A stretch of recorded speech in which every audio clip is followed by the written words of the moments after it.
วัสดีค่ะคุณผู้ชมคะนี่คือรายการบ้านเธอกับบ้านฉันค่ะรายการที่เปิดพื้นที่ให้แก่ผู้ชมจากหลากบ้านหลายถิ่นได้บอกเล่าเรื่องราวนำเสนอเนื้อหามาให้เราได้ชมกันนะคะวันนี้เราจะไปกันที่บ้านหน้าสตนค่ะที่อำเภอหัวไซจังหวัดนครศรีธรรมราชค่ะด้วยสภาพพื้นที่ที่เหมาะแก่การทำประมงผู้คนที่บ้านหน้าสตนจึงยึดอาชีพทำประมงชายฝั่งมาอย่างยาวนานนะคะแต่มาในวันนี้มีเพียงแต่วัยกลางคนและวัยชราเท่านั้นที่ยังคงออกเรือหาปลาอยู่ค่ะนอกจากเหตุผลที่ทรัพยากรทางธรรมชาติเปลี่ยนแปลงไปนะคะค่านิยมและสังคมก็มีส่วนทำให้คนรุ่นใหม่ลูกหลานชาวประมงสมัยใหม่เลือกที่จะมีชีวิตและอาชีพแบบใหม่ด้วยค่ะแต่อย่างไรก็ตามในจำนวนนี้ก็ยังมีเด็กหนุ่มคนหนึ่งค่ะที่ยังคงยึดอาชีพของพ่อแม่บ้านเธอก็บ้านฉันในวันนี้มีชื่อตอนว่าลูกเลค่ะ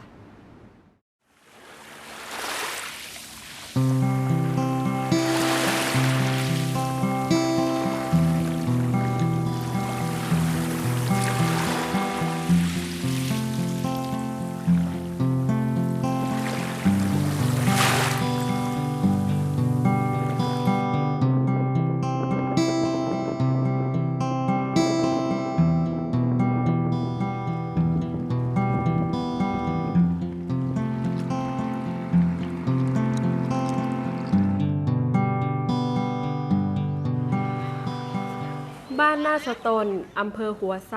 จังหวัดนครศรีธรรมราชชุมชนเล็กๆที่มีวัฒนธรรมหลากหลายอยู่ร่วมกันเหมือนพี่เหมือนน้อง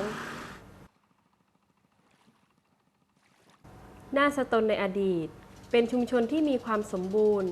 เหมาะต่อการทำอาชีพประมงและทำนาเนื่องจากพื้นที่ส่วนใหญ่ติดกับทะเลและลำคลอง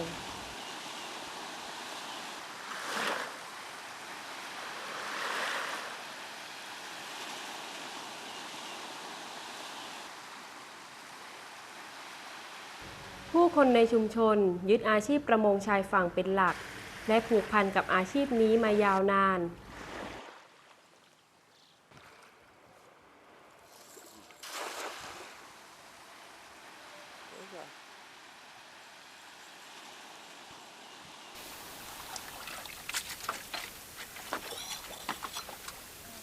ทำอาหารอิสระเนี่ยมันสักเดียวก็เสร็จทำป่าได้เหนื่อยก็กินป่าเมื่อนู้ต้องกินเป็นเวลา42ก็กิน42ให้พร้อมๆแต่ว่าเขาว่าทำงานอื่นดีวะนั่นแต่เราเมื่อกับลุงนี้ลุงว่ากินเลยดีวะรอยได้ทุกวันนั้นวันอย่างน้อยก็อย่างไม่ได้แล้วก็300ได้รายได้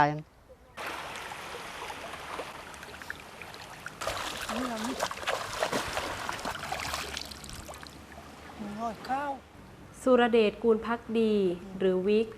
เด็กชายวัย15 ปีที่เติบโตมากับทะเลในชุมชนหมู่บ้านหน้าสตนเขาไม่รู้หรอกว่าทำไมเขาถึงผูกพันกับทะเลแต่สิ่งที่ทำให้ผู้คนในชุมชนรับรู้ได้คือการที่วิกได้ยึดการทำอาชีพประมงชายฝั่งเหมือนพ่อของเขาที่ออกทะเลเป็นประจำ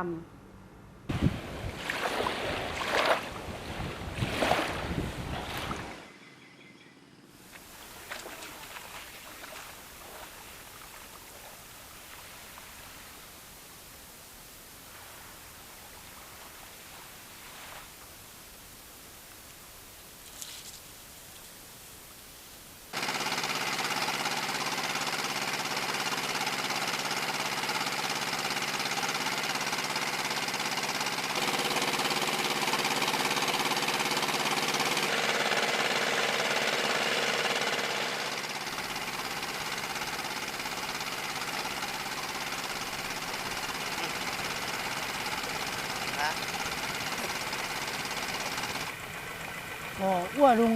ตี5 ครึ่งครับออกไปนกเล่ออกไปแบบว่าช่วยโพนแต่มาเช้าอ้วนปูได้มั่งไม่ได้มั่งปูมันไม่แน่นอนปูบางวันมันไม่มีบางวันก็มีพอเช้าเสร็จ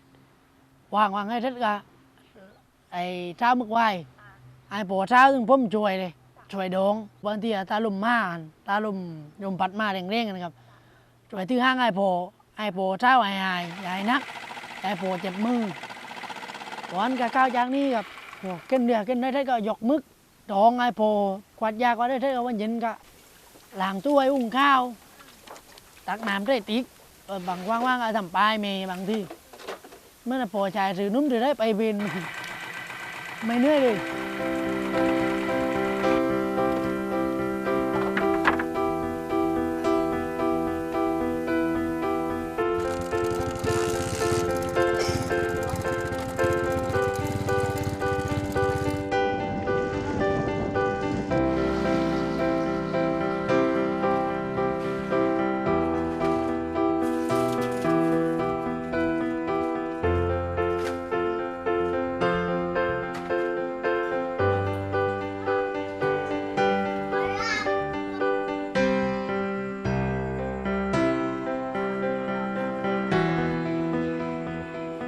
ก็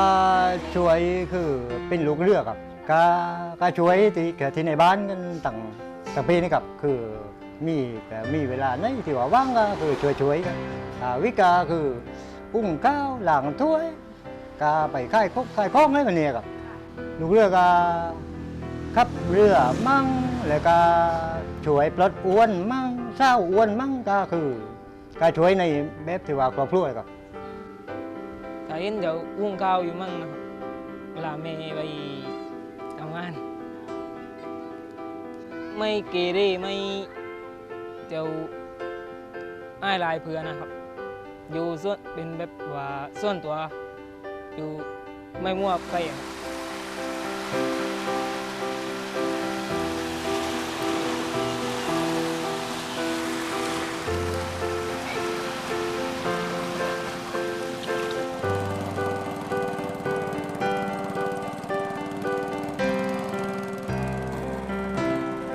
ตาชม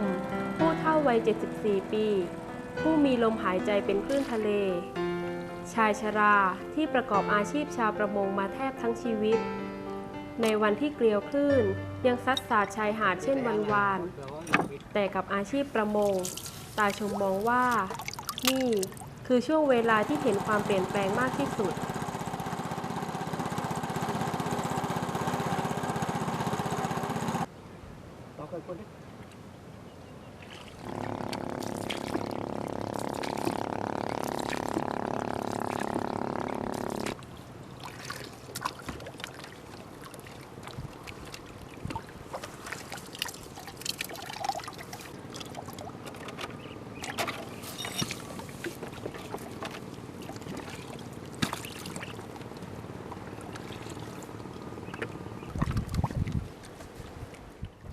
ได้ว่ายนี่ว่ายเป็นลักว่างปลามั่งเล็กน้อยไม่มาก็วัน ไว้ทำอะไรกับวางปลาบ้างเล็กน้อย ว่างปลาหยอดมวงอะไรพันนี้จ่ายลิง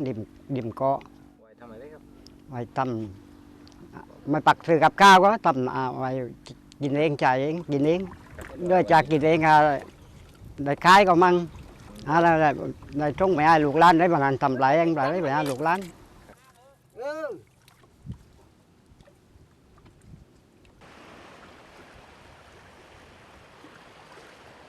ทำมาตลอดกาลเลยตั้งตลอดอายุเลยอายุกับเรา25 ปีเริ่มทำประมงอายุ74เลยอ้วนปลาทูทำอ้วนปลาทูออกพอหลังจากการหยุดหลายปีแล้วหยุดหลายปีพอทีหลังสร้างเรือเล็กเนี้ยเริ่มทำว่าเรือใหญ่มันปนีมันน่าลงนองยากันถึงขนาดสร้างเรือแรกกันออกคนเดียวแต่ว่าพอทำลายเราออกว่าไม่ไกลจากวังกัน เอาไปนู่นดีวะมึกเอาไปนู่นดีวะ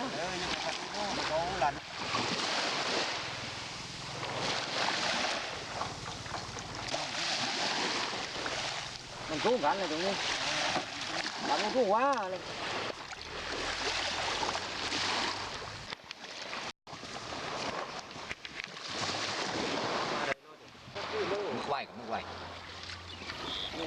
นี่คือหมึกวาย สัตว์น้ำชนิดนี้ยังพบมากในทะเลหน้าสตนที่สร้างรายได้ให้กับชาวประมงชายฝั่งแถบนี้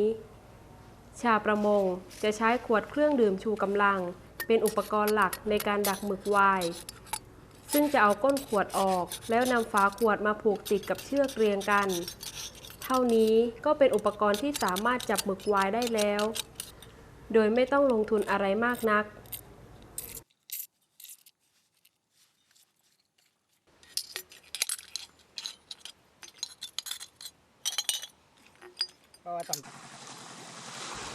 ตาชมและชาวประมงหน้าสตนจะเอาไปวางทิ้งไว้ในทะเลเหมือนการวางอวนทั่วไป พอถึงเวลาก็จะไปสาวไล่ตามเชือกเอาหมึกวายขึ้นมาอย่างง่ายดายแต่ก็สวนทางกับสัตว์น้ำอีกหลายชนิดที่มีแนวโน้มลดลงอย่างเห็นได้ชัด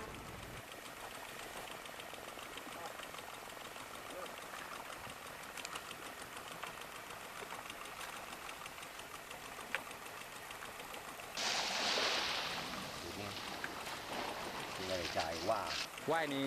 อยู่แนวไหนครับ ณรงค์ฤทธิ์คงเรือง แนวนี้นะ ผู้ช่วยผู้ใหญ่บ้านหมู่ที่ 2 บ้านนาสตน ได้เห็นถึงการเปลี่ยนแปลงวิถีชีวิตของชุมชน และทรัพยากรธรรมชาติในทะเล ที่เคยเอื้อต่อการทำประมงเริ่มหายไป นี่คือปัจจัยหนึ่งที่ทำให้ลูกบ้านแห่งนี้ เริ่มเปลี่ยนอาชีพไปทำอย่างอื่นแทน แต่ก่อนส่วนมากมันมีก็ออกเล่กับจำหน้า แต่ก่อนคนส่วนมากคนแถวนี้จะมีเรือกันส่วนมากเหมือนตกลังกาเดินก็พอเด็ดจากเรือก็จำหน้าพออันจากหน้าก็กลับมาออกเล่ต่อจะรายได้คือก็พออยู่ได้ที่ทำประมงใจกว้างช่วงนี้นะตั้งหน้าต้นนี้ประมาณ200-300ครับ200-300 ลำจะแต่ก่อนนั้นไล่ลำแต่ก่อนนั้นมัก300ว่าน่าจะลดลงคือที่ไม่ทำโตบางทีลูกร้านเขาไปหากินที่อื่นคือต่างกันมากแต่ก่อนนั้นคืออุดมสมบูรณ์มากว่าซึ่งในอยู่ในช่วงนี้เราว่าปลาอะไรเรือหลากเรืออะไรมันมากว่ากับเรือเล็กที่เราจะมากินอยู่เราว่าอีกอย่างเรือเหมือนอวดปูอันนี้ไปเนี่ยแต่ก่อนนั้นจังแต่ก่อนปู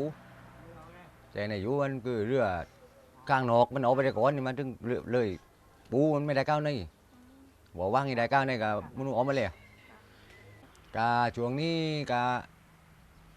คืออันลักเลยกามันมีอยู่ไล่อันคือว่านึ่งดับจางตัวไปจับกุ้งจางนี่ไปเนี่ยไปจับกุ้งในบ่อที่ว่าหลังจากออกเล่แล้วนะว่าก็มีอันที่ว่านกคือว่าก็ไปทำโรงงานก็ส่วนหนึงก็เลี้ยงกุ้งกับเลี้ยงกุ้งเลี้ยงปลาเนี่ยคือถ้ามาบางตาไม้บางตาไปมากเลยเพราะว่าเรือส่วนมากนะเจ้าว่าเด็กที่ไม่ตะมันที่ว่าเด็กนั้นนะเด็กที่วัยรุ่นนั้นเขาจะไปออกเล่เรือวนหลักเยอะกันมากเพราะมันได้มันดีว่าซึ่งการส่วนมากก็ไปอยู่เรือนู่นไปอยู่เรือเยอะ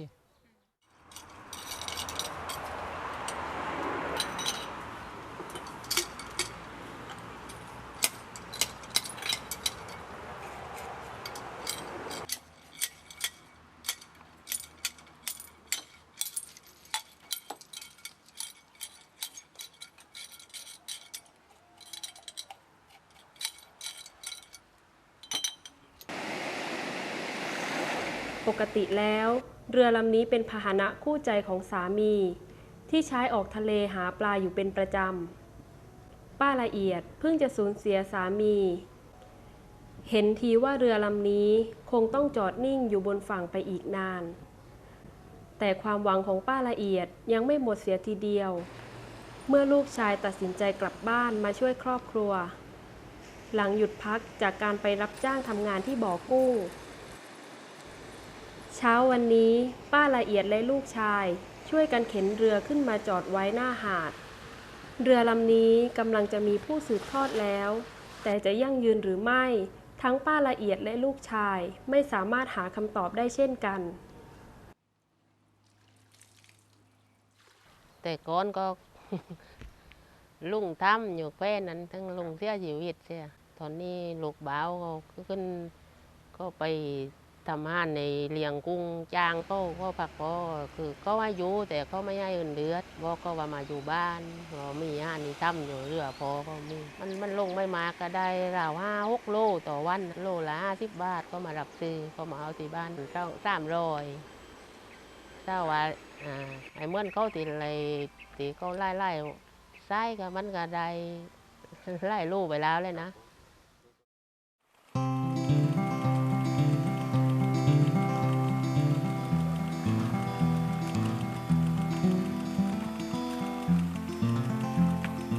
หลังจากคลื่นลมแปรปรวนมาทั้งวัน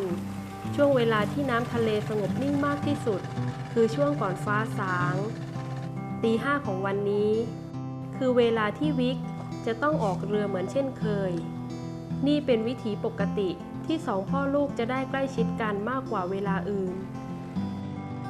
วิกคือผู้ช่วยของพ่อหัวเรือคือตำแหน่งประจำของวิก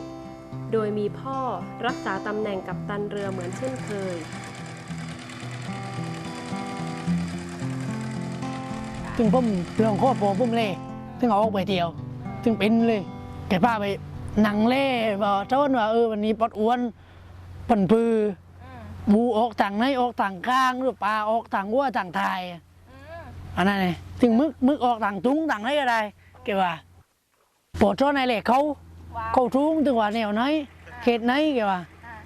อายว่างปันปือว่าตรงนี้มีกล้องมีลักมีอะไรเพื่อเวลาปลาเยอะๆเข้ามาถึงก็ว่างเจ็ดได้ก็เพราะว่าถ้ามาลมผัดล่วงกันนู่นไอ้แกวิ่งข้าวซึ่งถ้าปลานวลไม่ปือแกว่าถ้าปลาโอ้กันลมนอกกับลมนอกถึงถ้าลมนอกเร่งกันเพราะว่าไอ้เก็บข้าวพอคืนมันเยอะถึงถ้าดูเนียนแล้วนู่ดูคืนเนี้ยกับดูคืนถ้าลมนอกมันเยอะถึงถ้านี่ลมพัดดูพัดอันถ้าลมเร่งไอ้เก็บข้าวคืนมันเยอะกลางนอกกลางในมันไม่เยอะกันบอกให้รู้อะไรตัวมันเก๋ๆเลยไงเรือนายพุ่มถึงพุ่มได้ออกพุ่มได้ดู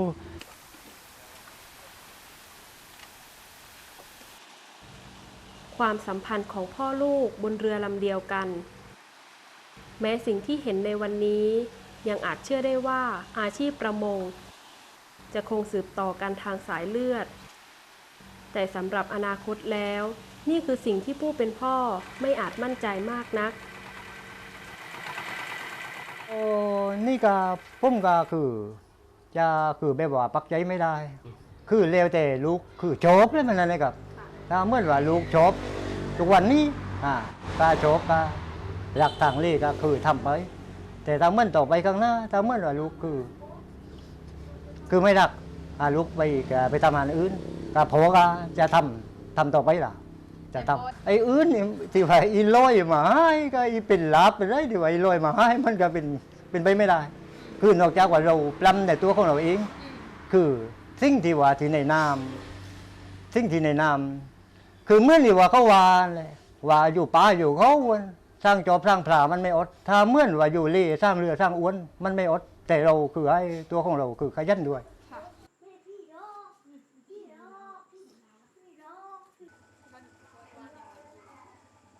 คือชอบในชีวิตจิตใจเลยนี่คืออยากต้องการว่าเอาไว้รู้กันคือมีอนาคตที่ว่าดีวันนี้เพราะว่าช่วงสั้นรู้กันที่ออกลีที่มันมีอันนั้นเหมือนที่ว่าผมว่ามีทั้งร้อนมีทั้งเหนื่อยมีทั้งทุกแดดทุกลมทุกคลื่นคือสารพัดครับบางที่อาจจะบางที่ก็พอคลื่นมาลมมาค้นมานี่ไม่ทันตรงดินดุนตรงหนังวิดน้ำที่ในเรือน้ำก็เข้าในลำเรือคือมันคือเสียงคือกายหายว่ามันลบไม่ได้เลย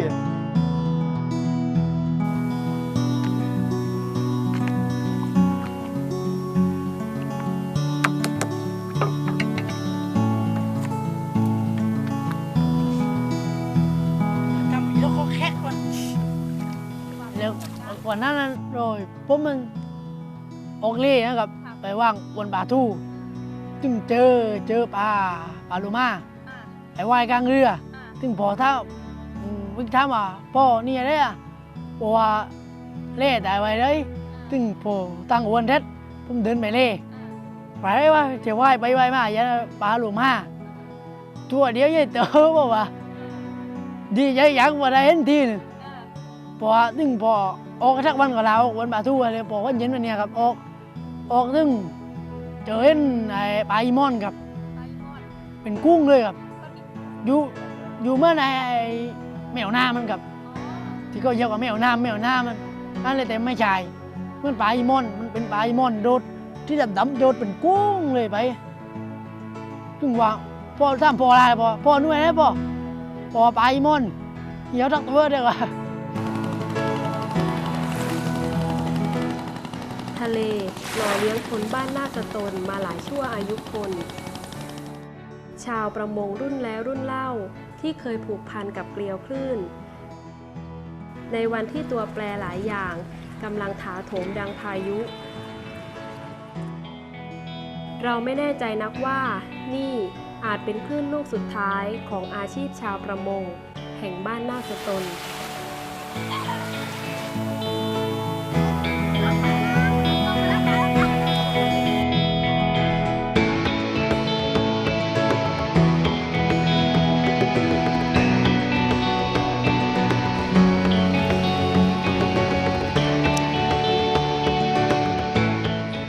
ไม่ว่าคลื่นระลอกใหม่นี้จะเป็นคลื่นระลอกสุดท้ายหรือไม่ก็ตาม แต่อย่างน้อยสิ่งที่เราเห็นนั่นก็คือความสุขที่ได้ออกทะเล ความสุขที่ได้หาปลา นั่นคือวิถีชีวิตของวิกเด็กหนุ่มที่เขาเลือกที่จะมีชีวิตแบบลูกเลค่ะ คุณผู้ชมสามารถที่จะแสดงความคิดเห็นเข้ามายังรายการได้ที่อีเมล address บ้านเธอ @thaipbs.or.th หรือที่ facebook.com/บ้านเธอและรับชมรายการย้อนหลังได้ที่ thaipbs.or.th/